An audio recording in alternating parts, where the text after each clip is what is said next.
아멘. 하나님 말씀 예레미야 15장입니다.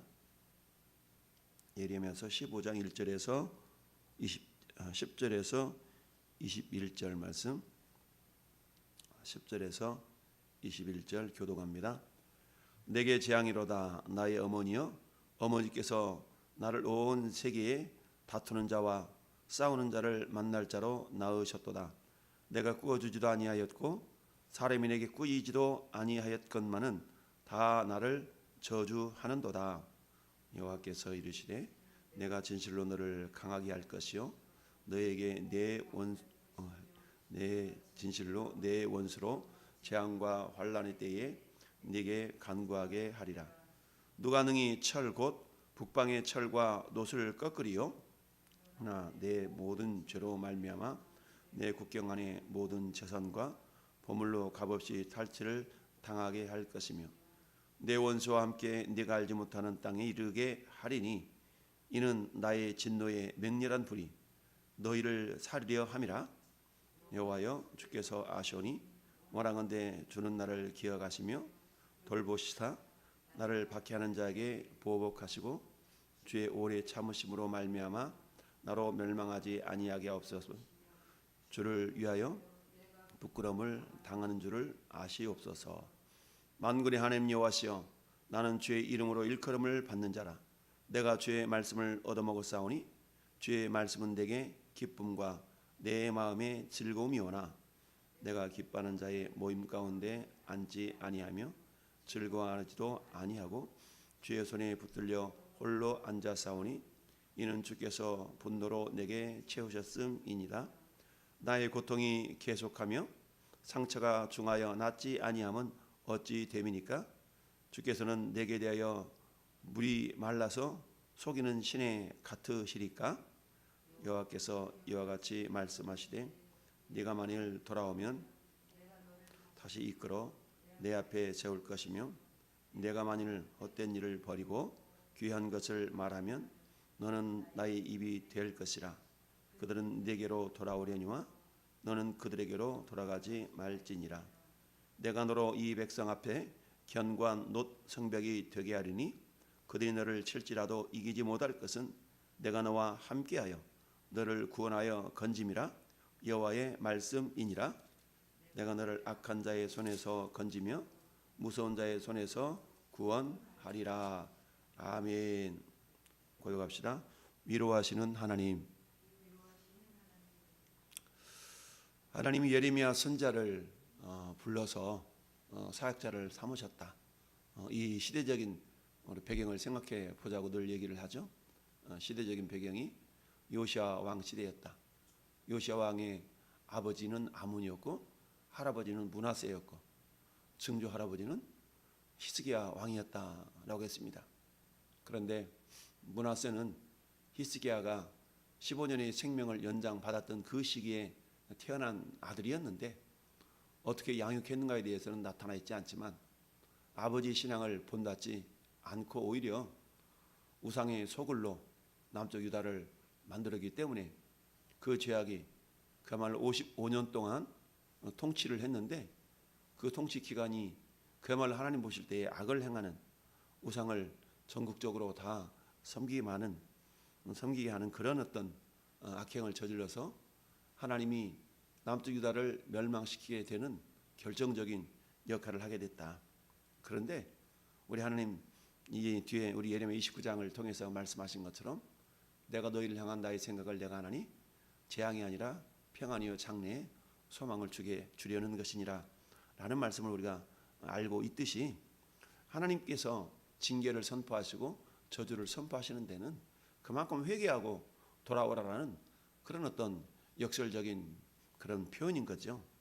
우리 부모들이 자녀들을 대하여서 화가 나, 너 그러려 그러면 집 나가 이를테면 이렇게 얘기한다 칩시다. 그러면 그 말은 잘하라는 이야기지 정말 나가라는 그런 의미가 아닌 것처럼 우리 하나님도 1절부터 9절까지 4가지의 재앙으로 그들을 내가 벌하겠다라고 주님이 말씀하셨지만 그러나 실상은 회개하고 속히 돌이키라라는 그런 메시지의 내용이 강한 거죠. 그럼에도 불구하고 여러분, 사람이 질병이 들게 되면 어떤 질병은 그저 푹 쉬면 나을 질병이 있고, 어떤 질병은 굳이 약을 먹어야 치료되는 질병이 있고, 어떤 질병은 또 칼로 째서 수술을 해야만이 낫는 질병이 있듯이, 사람의 질병은 상황과 그 정도에 따라서 치료하는 방법이 다를 수가 있죠. 마찬가지로 하나님께서 지금 남쪽 유다에 관영해 있는 우상 숭배와 그 죄악의 모습은 그저 말로 이렇게 타일러서 치료될 그런 부분이 아닌 것을 하나님은 누구보다도 잘 알고 계십니다. 그래서 오늘 말씀의 12절에 있는 것처럼 누가 능히 철 곧 북방의 철과 놋을 꺾으리요 라고 말씀을 하고 있습니다. 북방의 철과 놋은 어디를 상징을 해요? 당시 이제 유다를 멸망시키기 위해서 침범하고 있었던 북쪽 아수르를 상징을 하죠. 그리고 아수르를 이어서 신흥제국 또 바벨론의 세력도 표현한다라고 말할 수가 있습니다. 이런 상황 가운데서 사명을 감당하고 있던 이 예레미야는 너무나 억울한 거예요. 10절 말씀에 내게 재앙이로다 나의 어머니여, 어머니께서 나를 온 세계에 다투는 자와 싸우는 자를 만날 자로 낳으셨도다. 내가 구워 주지도 아니하였고 사람이 내게 끄이지도 아니하였건만은 다 나를 저주하는도다. 왜 사람 관계성 속에서 바른 말 하는 사람이 썩 그렇게 늘 옳다라고 인정받고 잘한다라고 인정받는 건 아니죠.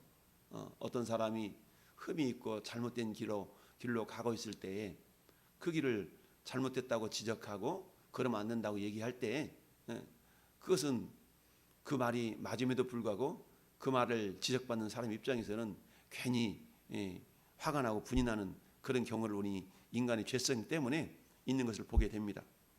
그런 것처럼 하나님께서 예레미야 선지자를 들어서 지금 죄악의 관영에 있는 유다를 우리 하나님의 심판의 메시지를 증거하고 그 다음에 책망의 메시지를 증거할 때에 하나님 백성들이 이 예레미야에 대해서 뭐라고 해요? 다 나를 저주하는도다 라고 말씀하고 있어요.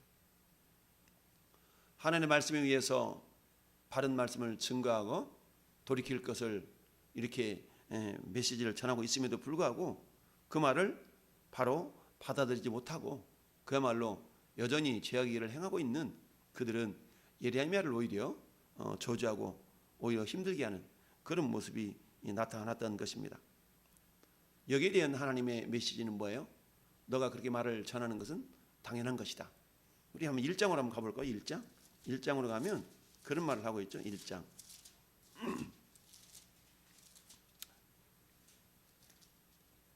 자, 1장 6절 보면 같이 한번 읽어볼까요? 내가 이르되 슬프도소이다 주 여호와여 보소서 나는 아이라 말할 줄을 알지 못하나이다 하니, 주님 뭐라고 얘기해요? 여호와께서 내게 이르시되 너는 아이라 말하지 말고 내가 너를 누구에게 보내든지 너는 가며 내가 내게 무엇을 명령하든지 너는 말할지니라. 내가 누구한테 보내든지 너는 가. 내가 무슨 말을 하든 너는 전해. 참 이게 그러니 자기 동족 유다 백성들한테 가서 저주를 선포해야 되고 책망의 메시지를 선포해야 되는 이 예레미야의 심정을 생각해 보세요. 그렇게 바른 말을 선포하니까 백성들은 아 그래 너 잘했다 미안해 내가 제대로 살게 이러면 좋을 텐데 그러지 않냐고 똥낀 놈이 썩는다고 오히려 예레미야를 저주하고 힘들게 하는 이런 어떤 모습을 보게 됩니다. 저 뒤에 가면 어떻게 돼요? 예레미야를 굴에 가두지를 않나 빠뜨리질 않나 웅덩이에다 빠뜨리질 않나 막 싸다구를 때리지를 않나 거짓 선지자였던 시드기야가 막 그러질 않나 이런 일들이 막 나타나지 않습니까?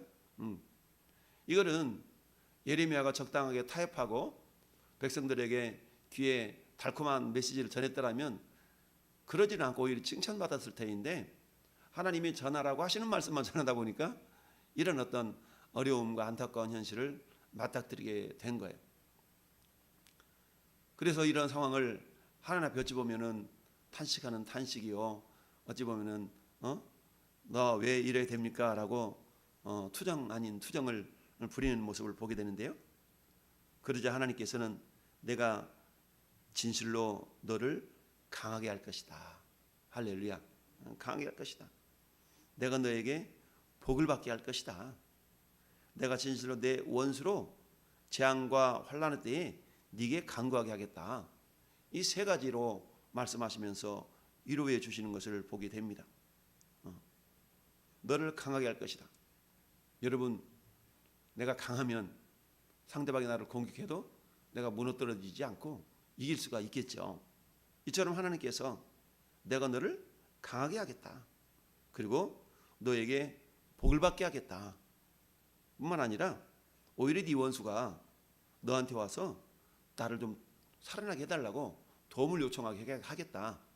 라고 하나님이 말씀하십니다.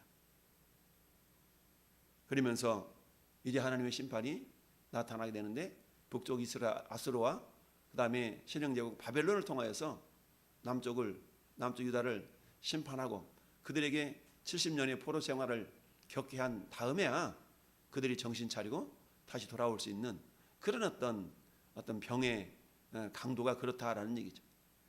이제 적당히 말로 해서 푹 쉬어서 치료될 병이 아니라 칼로 째고 고름을 짜내고 환부를 드러내고 이래서 치료해야 될 그런 상황인 것을 하나님은 누구보다도 잘 아셨던 것이죠.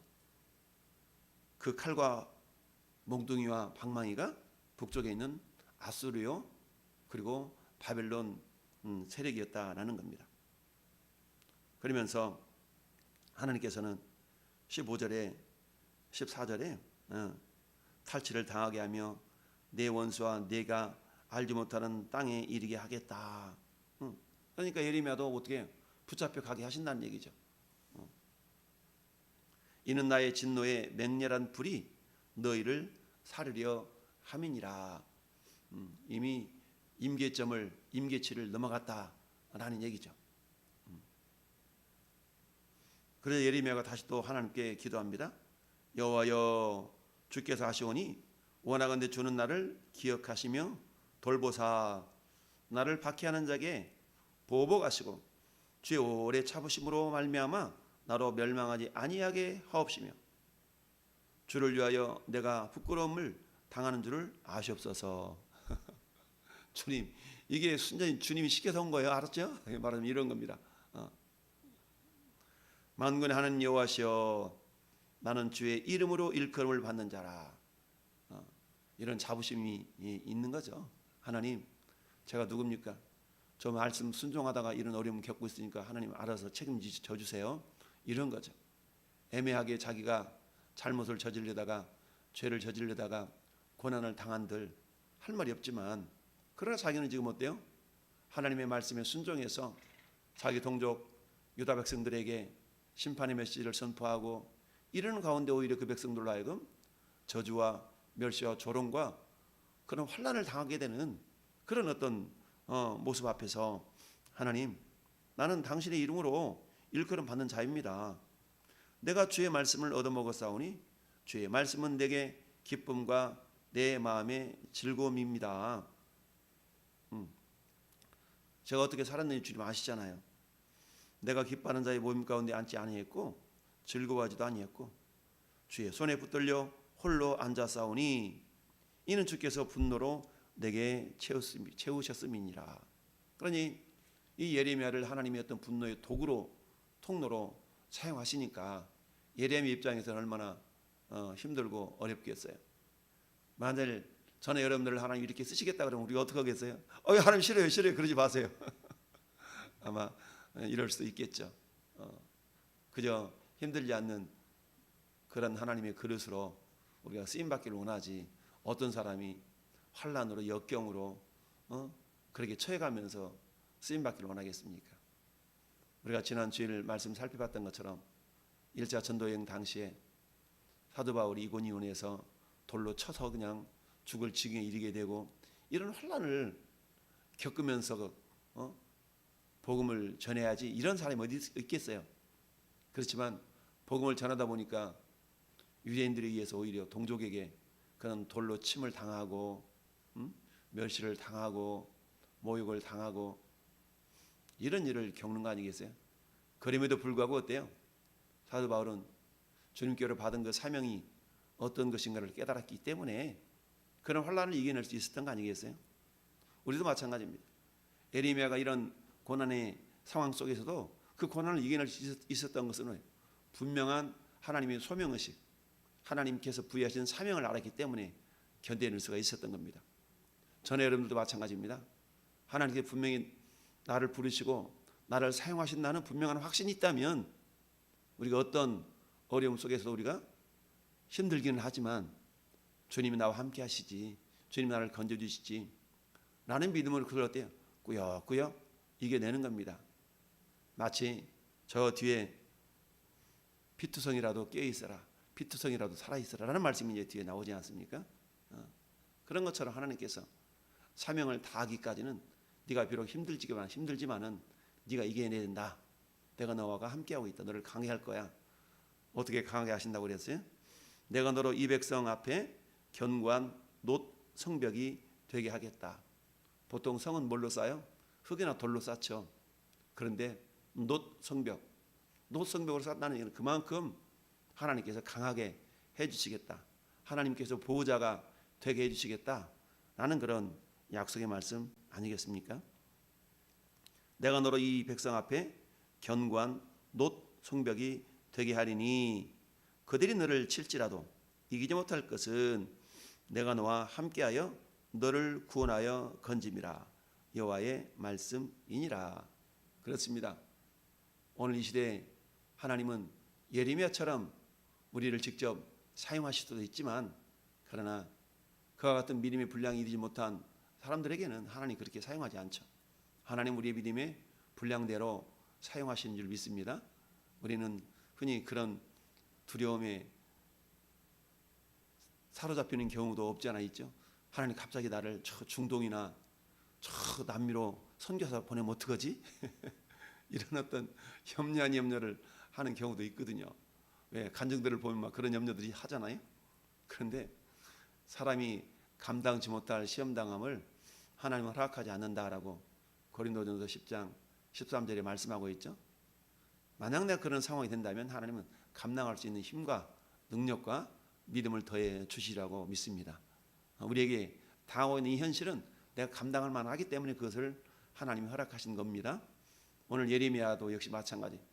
비록 동족에게 저주를 받고 고난과 환난의 역경이 그 앞에 나타나 있지만 하나님은 예레미야를 위로해 주시는 거예요. 야, 내가 너와 함께 할 거야.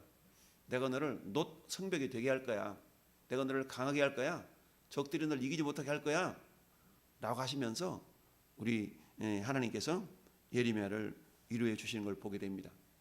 단지 이 유다 백성이 징계를 받아서 바짝 정신을 차리는 그 지경까지 가지 않으면 안 되기 때문에 네가 그 일을 좀 해줘야 되겠다 라고 하나님이 지금 예레미야를 그렇게 들어 사용하시는 겁니다. 오늘 하루도 하나님께서 전에 여러분들을 어떻게 사용하실지는 우리는 알지 못하지만 그러나 내 발걸음들이 때로는 어려움을 봉착하는 그런 발걸음이 된다 할지라도 우리 마음 가운데 분명한 확신이 있어야 될 것은 하나님께서 나를 붙들고 계신다. 하나님이 나와 함께하고 계신다. 라는 그런 확신과 그리고 어때요? 철저하게 내 삶을 우리 하나님이 인도해 가신다라는 그런 구원의 확신과 믿음의 확신 그리고 사명에 대한 확신을 늘 우리가 말씀을 통하여서 새롭게 우리가 다져지지 않는다 그러면 우리는 때로 낙심하고 절망해서 믿음에서 떠나버리는 그런 연약함이 나타날 수가 있습니다. 그럼에도 불구하고 우리 하나님 예레미야가 끝까지 사명을 감당할 수 있도록 이처럼 위로의 메시지를 전해 주셨던 것처럼 오늘 이 시대에도 하나님은 저와 여러분들이 사명을 잘 감당할 수 있도록 끝까지 우리를 붙들어 주신다라는 그런 하나님의 약속을 우리는 신뢰해야 될 줄로 압니다. 하나님께서 내가 너를 견고한 놋 성벽이 되게 하겠다. 내가 너로 이 백성 앞에서 어떤 백성들이 어떤 공격을 한다할지라도 그걸 막아낼 수 있고 이겨낼 수 있는 그런 놋 성벽. 따라서 하나님께서 나를 놋 성벽이 되게 하십니다. 그렇습니다.